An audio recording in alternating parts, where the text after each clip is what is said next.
دھوپ میں باپ اور چولہے پہ ماں جلتی ہے، تب جا کے کہیں اولاد پلتی ہے۔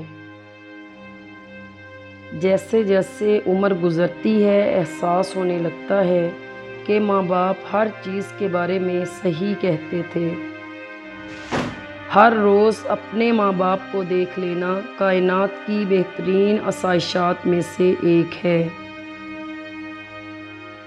ماں باپ دنیا میں سب سے بڑی نعمت ہے۔ ماں نہ ہو تو دل کو دلاسا دینے والا کوئی نہیں ہوتا، اور اگر باپ نہ ہو تو زندگی کی دوڑ میں اچھا مشورہ دینے والا کوئی نہیں ہوتا۔ ماں کے جو قریب ہوتے ہیں دشمن بھی ان کے حبیب ہوتے ہیں۔ ماں جن کے پاس ہوتی ہے وہ لوگ کہاں غریب ہوتے ہیں۔ وہ تھے محروم تعلیم سے مگر مجھ کو پڑھایا ہے، پسینہ حد سے بڑھ کر بھی میری خاطر بہایا ہے۔ کھڑا رہتا ہوں شاہوں میں جو اپنا سر اٹھا کر میں، میرے والد نے مجھ کو آج اس قابل بنایا ہے۔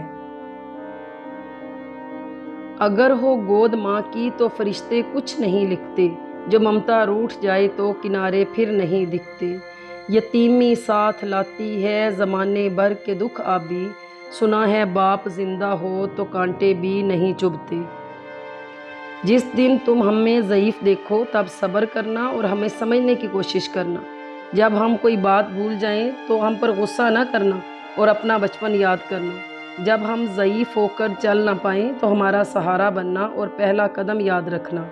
جب ہم بیمار ہو جائیں تو وہ دن یاد کر کے ہم پر اپنے پیسے خرچ کرنا جب ہم تمہاری خواہشیں پوری کرنے کے لیے اپنی تمام خواہشیں قربان کرتے تھے۔ ماں باپ کا پیغام۔ جنت میں فاطمہ کی کنیزیں جہاں رہیں، یا رب میری دعا ہے میری ماں وہاں رہے۔ رات سوچا ماں تیرے احسان لکھوں، ہو گئی صبح کیا کیا میں نادان لکھوں۔ میرے الفاظ نہیں قابل تیری شان کے، میں کس طرح تیری ہستی کے عنوان لکھوں۔ حالات برے تھے مگر رکھتی تھی نواب بنا کر، حالات برے تھے مگر رکھتی تھی نواب بنا کر۔ ہم غریب تھے یہ صرف میری ماں جانتی تھی۔ دکھوں میں سب سے بڑا دکھ یہ ہے کہ ہم دنیا سے جانے والوں کو کبھی دوبارہ دیکھ نہیں سکتے اور نہ ہی ان سے بات کر سکتے ہیں۔